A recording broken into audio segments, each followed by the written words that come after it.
Hey everybody, Bandicoot Commando here, and welcome back to Marvel Rivals. Last time,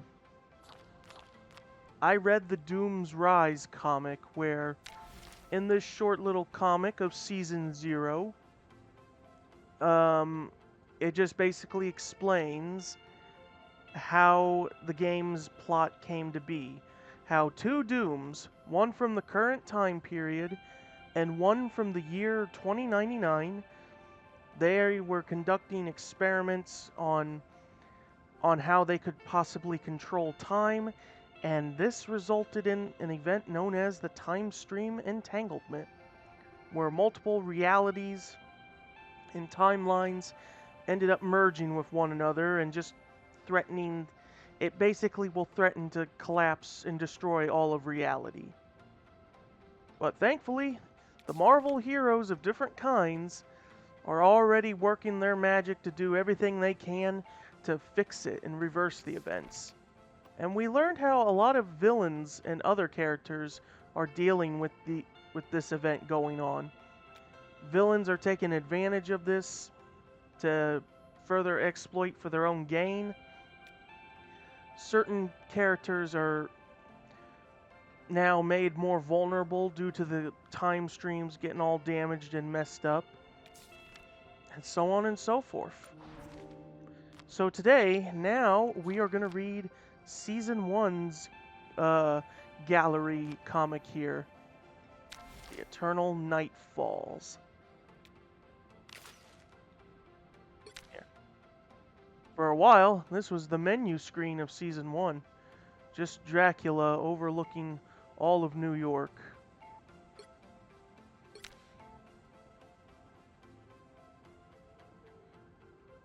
I could have swore there was a way to get rid of the border, or not so much as the border, but the font down there, but whatever. Let's get reading. I forgot. This is done in the style. This is, yeah, the Daily Bugle. I don't know if I can do Jameson's voice. Bad news, loyal readers. We're bringing you yet another morningless morning edition of New York's finest newspaper, the Daily Bugle. Why? Because our beloved borough has been trapped in a state of never-ending night for who knows how long. That's why. As publisher of this peerless periodical, it's up to me, J. Jonah Jameson, to provide you with all the info you need to navigate the perpetual pitch. So, here's the scoop. Our intrepid reporters still don't have a solid source willing to admit what caused Manhattan to become an imperial of eternal night. But anonymous scientists have independently confirmed that a massive wave of chronal energy washed over our planet shortly before things went dark. Coincidence? I think not! Oh, okay. Well, yeah, that goes down too far, so let me... Like something out of a bad horror movie, our city streets are now being stalked by vampires. You heard me right. These bloodsuckers have been draining veins faster than my liberal lawyers drain my bank account. Our former friends and neighbors are quickly turning into our worst enemies. Rumor has it that Dracula himself has taken up residence in Central Park. Sounds a bit far-fetched to me, but if that Cape Creeper really is organizing an army, I can't talk fast, I'm sorry. We'd all be better off relocating to New Jersey. And those are words this lifelong New Yorker and those aren't words this lifelong New Yorker types easily. So, where are all the superheroes? Eyewitnesses have identified members of the Fantastic Four coming and going regularly from their stronghold in the Baxter Building. As always, the Richards family is on the front line of the crisis, and we here at the Bugle applaud them for their selfless service. Tony Stark recently issued a press release claiming that he and Reed Richards are collaborating on a number of innovative solutions to restore New York to its former glory as quickly and efficiently as possible. However, my source on the inside suggests that these two big brains may be at odds when it comes to exactly how they plan to end this endless night. Reed wants to save everyone, while Tony is still calculating how many losses are acceptable. My vote goes with Richards. Interesting. I thought Jonah would be the type to be like, it doesn't matter how many people die, just get it over with. He's usually like that. Other heroes have been seen patrolling the streets, rescuing citizens stupid enough to wander beyond the safety of their apartments. Squirrel Girl, Moon Knight, Cloak and Dagger, you name them. Probably out there risking their lives to save yours. So for once, I'm willing to put aside my personal distaste for costume crusaders and say thank you on the behalf of the people of New York to all of those fighting the good fight. Except for one. I have it on the very good authority that the less than amazing Spider-Man dodged his duties and swung through a portal to have a spider party with his friends in the far-flung future. I'll see if my favorite photographer, Peter Parker, can get me a solid snapshot of that webbed weirdo abandoning his adoring public. That's it for now, fearless readers. We'll have plenty of more news for you tomorrow, if tomorrow ever comes. J. Jonah Jameson, Publisher. Well, there's the basic gist of the story for Season 1 there, how the Eternal Night falls and Dracula is taking advantage of it. Alright, now before I read these next few pages, give me a sec. I gotta take care of something. Okay, people, we're back. We're ready to get back to reading.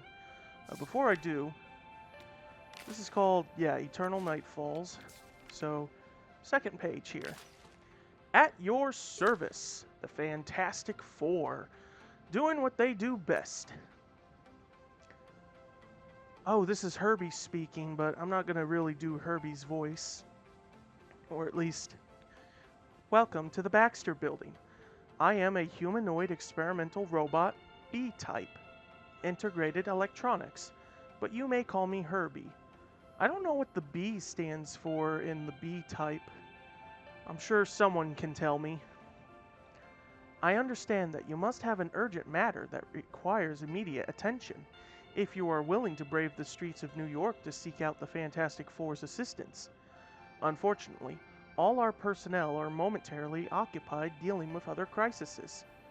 Dr. Reed Richards, designate Mr. Fantastic, is in his laboratory working on the prototype of a time stream reintegration device with the help of Tony Stark, designate Iron Man. If the device functions as planned, it could theoretically undo the damage caused to the multiverse by the time stream entanglement. There is even hope it will break the curse that has locked New York City in a state of perpetual night. However, despite his ability to elongate his physical form, I fear Dr. Richards may finally be stretching himself too thin of late. Huh. To think that Herbie can do puns. I thought robots weren't meant one for puns. Susan Richards, designated Invisible Woman, is currently on a reconnaissance mission in Central Park, seeking out information on the organizational structure of the vampire army that has invaded the island of Manhattan during this period of prolonged darkness. Her unparalleled stealth abilities have allowed her to gather critical intel on our new foes, putting her directly in the face of grave danger far more frequently than the rest of her family would like. Her brother, Jonathan Storm, designate Human Torch, is on patrol with Spider-Man, identity classified, rescuing civilians who have fallen into peril and recruiting other heroes who have yet to join our cause. Now that the sun no longer rises, Johnny's flames have made him the center of attention wherever he goes, exactly as he had always hoped to be. He had become a beacon of hope to many in these dark times, and a constant warning to any creatures of the night who might dare to oppose him. Benjamin Grimm, designate the Thing, is on a supply run in Lower Manhattan. His expert piloting skills have recently proven nearly as useful as his super strength and rock-hard skin. He has managed to single-handedly save hundreds of lives while retrieving vital equipment and valuable samples, including rare chronovium crystals, for Dr. Richards to analyze. With all members of the Fantastic Four indisposed, That leaves me to run daily operations here at the Baxter Building. While I wish I can offer to support you in the field, I am afraid that the few times I have ventured beyond these walls have not gone as smoothly as hoped. Unless Dr. Richards upgrades my offensive capabilities or identifies a mission with objectives that only I can complete, I do believe it would be best for us both to remain within the safety of these walls until a qualified individual becomes available to assist you. Thank you for your patience. Please take a seat in our lobby with the other civilians who have come to seek our aid. You are currently number 1961 on the wait list. I believe 1961, I think that's actually meant to be a reference to the Fantastic Four's debut. Let me check to make sure. Of course, it's going to give me the new one that's coming out this year. I look forward to seeing that. I still I'm not too fussed about it, but I really wanted John Krasinski to stay as Mr. Fantastic and not have Pedro Pascal, but I don't know. Pascal might prove me wrong.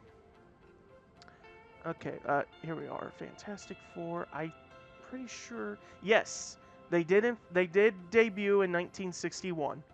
November of 61. Okay, now we got this page of Dracula. Ooh, you could see Doom's reflection in the Crovanium here. Interesting. Tell me, why have you come here? You are a long way from Lavaria. I have brought you a gift from one king to another, a tribute befitting the Lord of the Vampires. A gift from Victor Von Doom. Ha! Do you think me a fool? Another one of your era's pathetic supervillains whose loyalty can be purchased with mere baubles? I am Dracula. I have reigned over the night for centuries. And with this crystal, perhaps the reign can become permanent, as could the night itself. Ah, now you have piqued my curiosity, masked one. Do tell me more. What you hold in your hand is called Chronovium. It was born from an experiment of mine that caused the very fabric of time and space to unravel and reweave itself in unexpected ways. As the chronal energy released in the process stabilized once again, it took this crystalline form. Shards of pure time. Fascinating. Not as fascinating as what could be achieved with this gem by one such as yourself. I have studied both the scientific data and the ancient text. If my theory is correct, a single drop of blood from an immortal being such as yourself could unlock the vast power held within this crystal.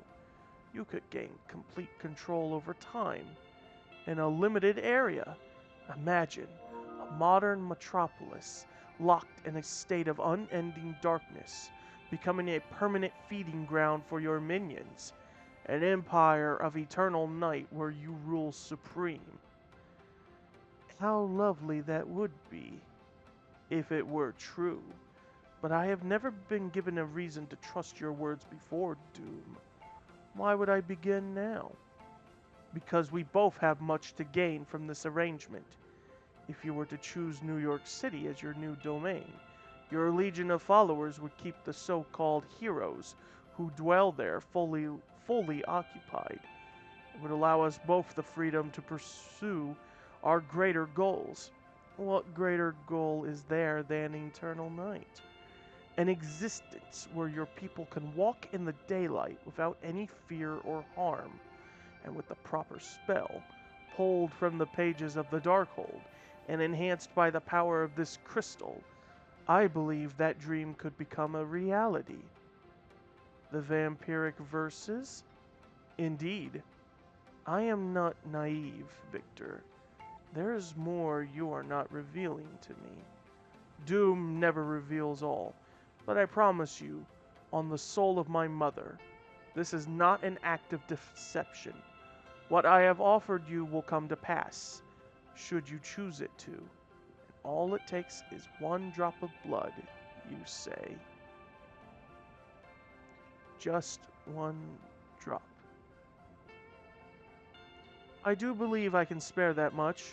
After all, the streets of New York will be running red with it soon enough. So here's Doom making the deal with Dracula that would set the events of Season 1. Here we have Strange and Khonshu playing Sekhmet, I believe it's called. It's like it's basically Egyptian chess. At least that's the best way to describe it. But I think there's more to it than that. Ever since I first started hanging around with my pal, Stephen Strange, Ancient Game, he's always told me the same thing. Bats, he says. Being the sorcerer supreme of this dimension means that I do not have time for games. But I guess that was just something he made up to get out of playing fetch with yours truly. Because apparently, when there's a high-stakes game to be played for the fate of all reality, the Doctor is all in. See, a while back, we got paid a visit by another so-called Doctor. Of what, I'm not really sure. This one called himself Doom. He wanted to get his hands on one of the spell books in Strange's library. But this tome, a book of black magic called the Darkhold, was strictly off limits. Doom wasn't thrilled about that fact, and Stephen had a feeling that his fellow Doctor was bound to come knocking again. Strange decided that the safest option would be to open a rift between realities and stash the Darkhold, where no one would ever find it again. And this is where things get a little kooky, even for a ghost dog like me. Time itself got turned upside down, and Strange ended up lost in the astral plane for a hot minute. While he was there, he searched for the Darkhold to make sure it was still safe.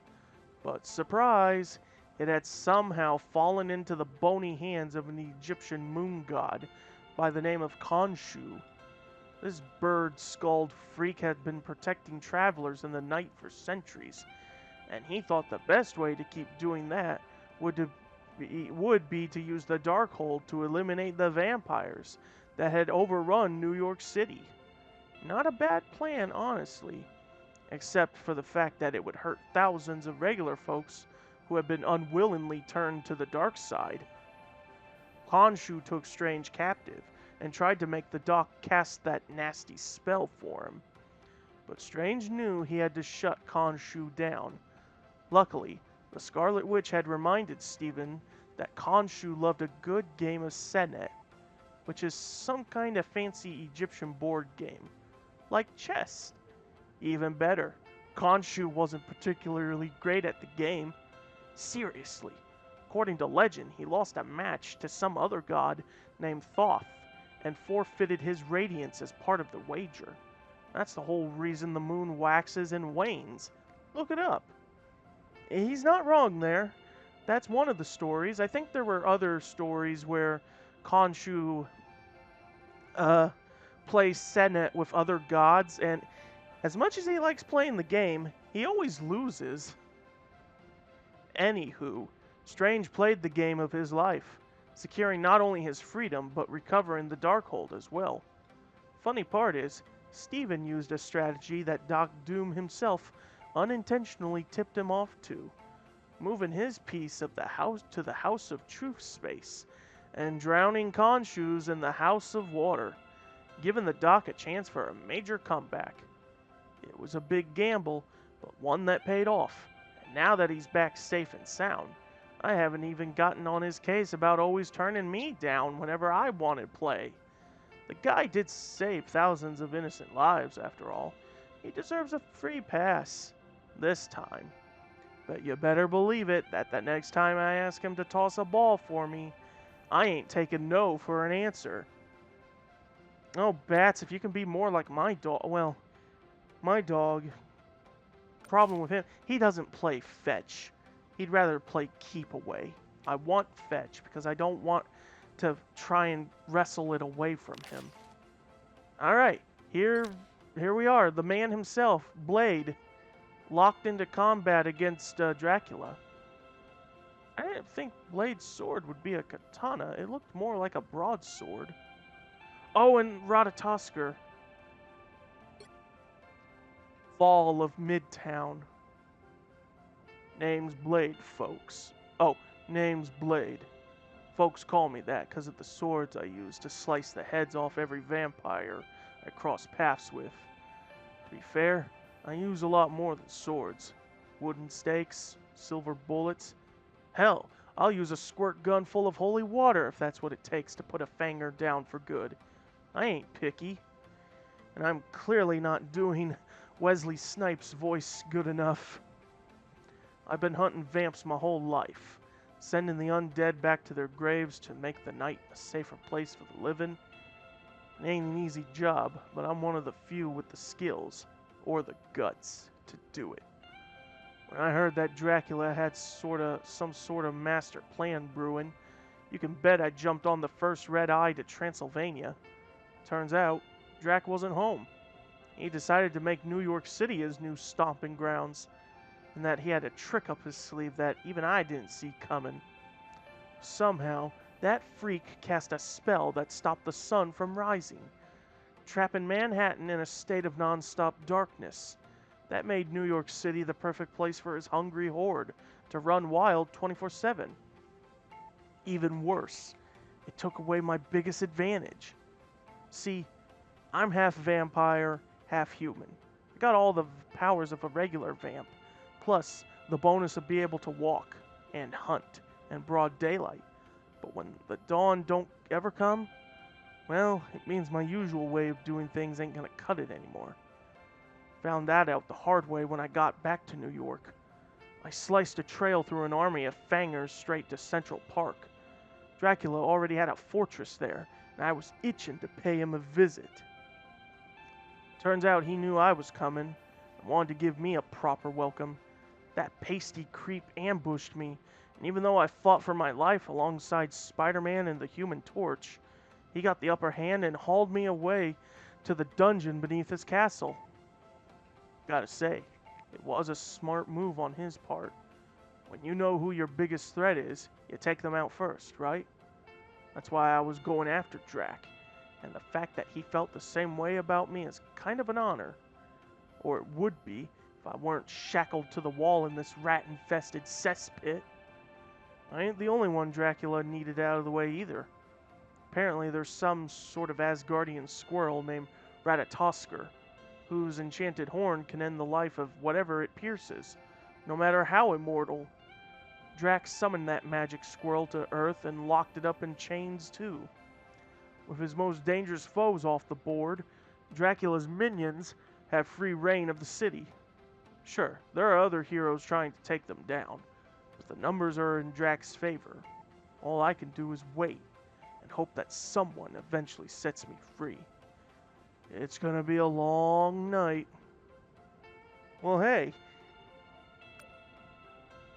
Ever since Season 2 came about, Blade, you were added in the Wakandan map and you're shown sleeping in one of the beds, resting from your ordeal. So, you got rescued eventually. It just took a while. Midnight missions. We got T'Challa, Iron Man, Psylocke, Moon Knight, Warlock, Bucky, and Logan.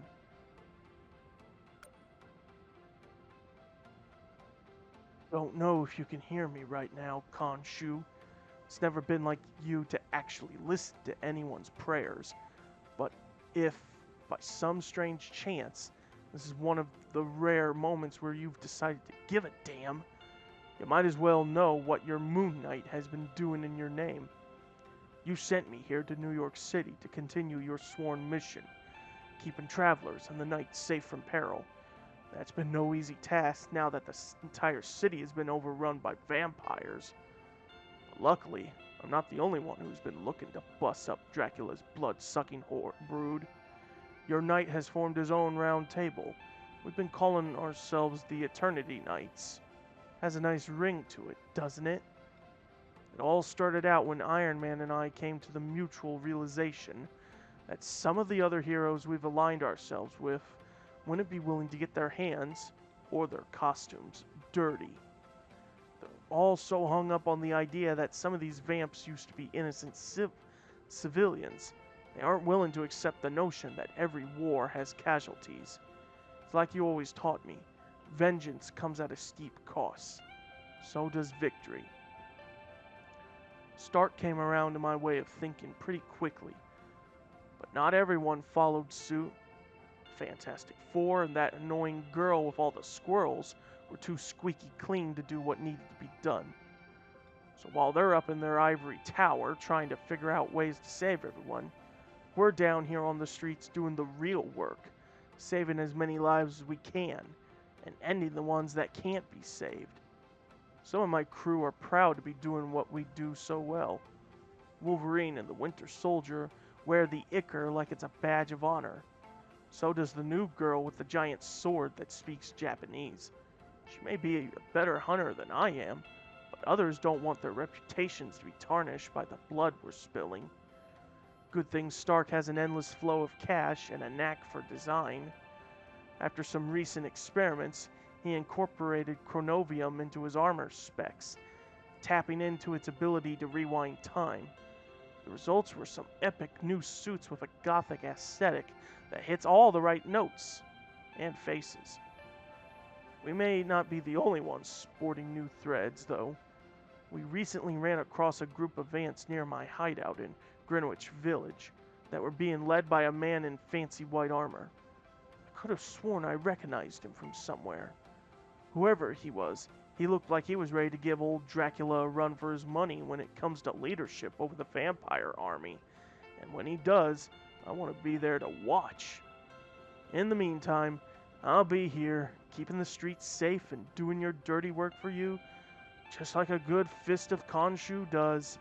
As long as the moon stays out, your knight will be at your service, whether you're listening or not. I don't know, seeing this image is giving me a bad idea that T'Challa is trying to attack, or he's trying to fight back and be like, no, do not attack my followers. But I don't know, they don't really clarify on that. Here we go. Strange is trying to read the Darkhold, I guess, to use the vampiric verses, or the Montesi formula. And then Fantastic is protecting him from Tony. Turning the pages. The Baxter Building. Reed Richards' laboratory. We've done it, Reed, Dr. Strange exclaimed. Almost all of the pages of the Darkhold are back in our hands once more. Oh yeah, for context's sake, after he used the Darkhold, Dracula essentially destroyed it and scattered its pages. But, as you can see, they're rebuilding it and recovering all the pages. And according to my calculations, Mr. Fantastic replied, the chrono energy that's been grafted to them should be sufficient enough to get the time stream reintegration device running. All we need to do is extract the time essence from each page and... Not so fast, fellas. A voice unexpectedly interrupted over the Baxter Building's comm system. Last I checked, the TRD was a joint effort, and Tony Stark has never been one to miss a product launch. Tony? Mr. Fantastic gasped. We cannot let him stand in our way, Dr. Strange said. With a quick gesture of his hands, the ancient pages of the Darkhold began to swirl around him in a mystical frenzy. Get those pages into the Chrono Siphon now, Stephen, Mr. Fantastic ordered. I'll deal with our uninvited guest. Deal with me? Iron Man laughed over the speaker. And how are you going to do that? By building an untested device and activating it before it's got enough energy to actually get the job done? Oh wait, you're already doing that. You know full well that we don't have the time to wait until everything is perfect, Tony. Reed said. The time stream entanglement has to be undone, and the TRD will get the job done. I've crunched all the numbers. But somehow you've lost count of the seconds, Iron Man said. Because I'll be there to stop you from making your biggest mistake ever. And 4, 3, 2, before Iron Man can finish his countdown, Mr. Fantastic stretched his malleable body into a sheet-like barrier, blocking off the entrance to his laboratory. 1. Let me try that again. 1! Iron Man yelled from the other side of the doorway. Mr. Fantastic grimaced as a barrage of repulsor beams hit him from behind. Though his elastic-sized form absorbed most of the impact, the pain was still excruciating. "Reed!" Dr. Strange shouted, deep concern showing on the Sorcerer Supreme's usual stoic face. "I wasn't aiming for you, old friend," Iron Man said. "You just got between me and my targets." "The pages?" Mr. Fantastic asked through gritted teeth. "But, Tony, they may be our only hope." "I fully agree," Iron Man answered. "But only if we have all of them.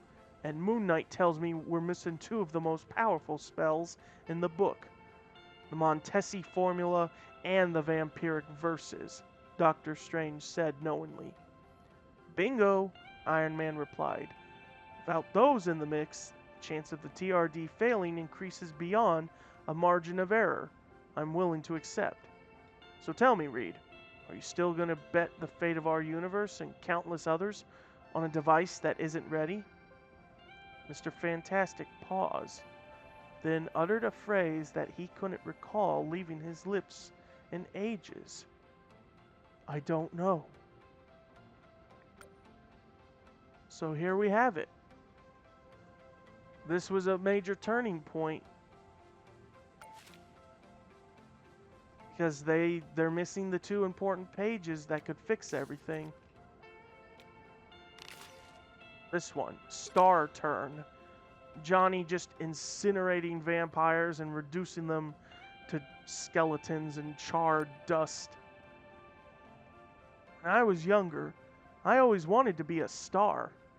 Whether it was the hottest actor in Hollywood or the fastest driver on the racing circuit, I had this nagging feeling that the name Johnny Storm was destined to be burned into people's minds forever. If only I knew how right I was. When my sister's genius boyfriend, Reed, invited me to join him on a mission to space, I thought I found my ticket to fame. Johnny Storm, astronaut, wasn't exactly the role I've been prepping for my whole life, but traveling the stars seemed like a logical first step to stardom. The sky was the limit. When we crashed back to Earth, we had new cosmic powers that turned us from a group of explorers into a team of superheroes. People on the streets called me the Human Torch whenever I flamed on. But underneath the sheath of burning hot plasma, I was still good old Johnny Storm. It was finally my time to shine. Being a member of the Fantastic Four skyrocketed me to celebrity status. I made the front page of the Daily Bugle at least once a week, and the gossip page at least 3 times. I nabbed a bunch of ludicrous product endorsements, and I amassed a following of die-hard fans who hung on my every move. It was everything I ever wanted when I was a kid. But I've started to think that maybe it's not enough. See, between commercial shoots and nightclub openings, my day job has always been saving the world. I'm not gonna lie, I'm really good at it. Or at least I was, until Dracula somehow cursed New York City and trapped it in a constant darkness. The city's heroes have been fighting vampires, and each other, as we tried to find a solution. But nothing seems to be working, and frankly, I'm feeling a bit burnt out. But there may still be hope. While Reed tinkers with some sort of timeline fixing doohickey, my big sis, Sue, is taking the battle straight to its source. She found a way into Dracula's castle, and she's planning to lead a squad in to finish the fight. But but she's gonna need a major distraction to pull it off. Good thing her baby brother has never been one to pass up on some extra attention.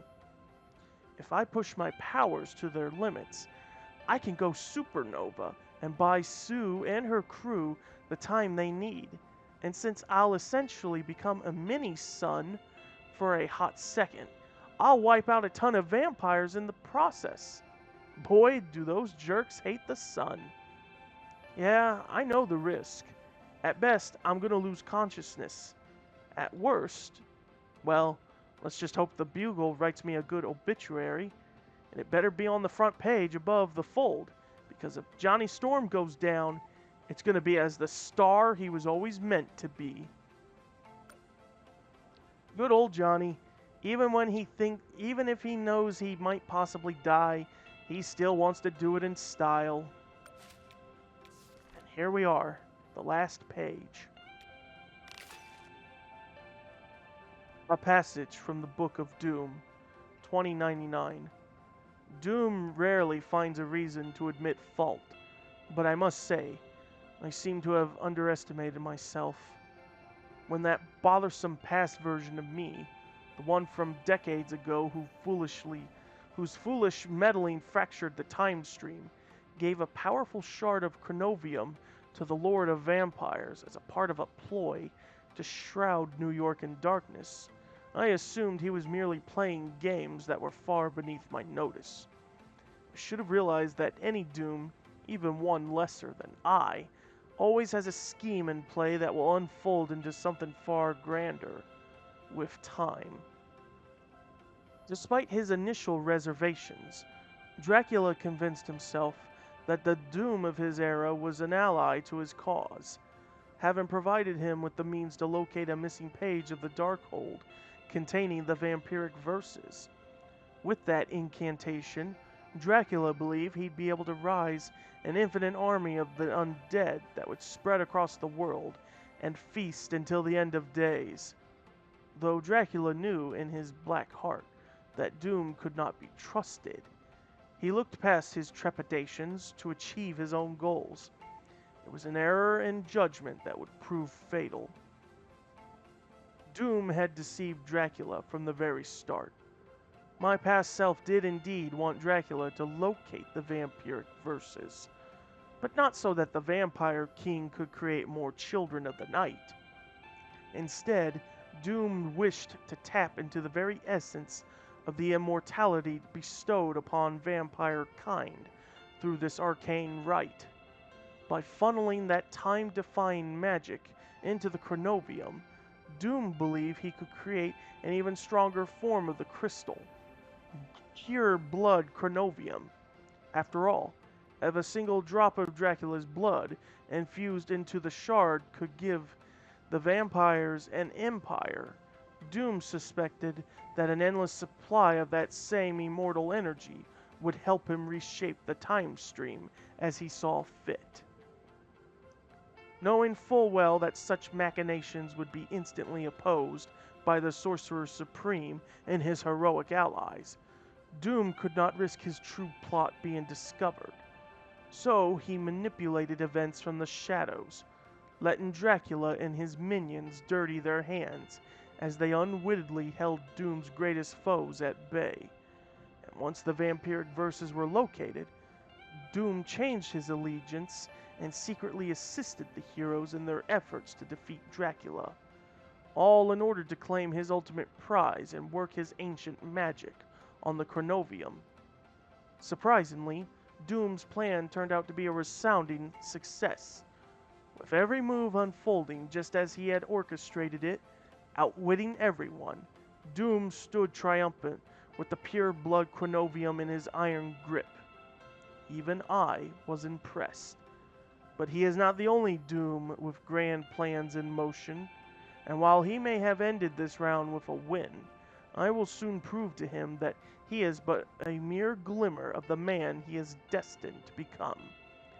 Now, if you will excuse me, Doom has a gala to attend. Plans within plans. That's what it was. So yeah, that is the story to Season 1, basically, on how Doom orchestrated a lot of the events just to achieve and get what he wanted. But what he is going to further do with that pure blood Chronovium, who knows? Right, that will do for this episode of Marvel Rivals. Join me next time as I read the Season 2 gallery comic here, just simply called the Hellfire Gala. Yeah. There's only one page left, and I should be able to get it before we record. Well, before I record it. So, yeah. That is it, and I will see you guys next time.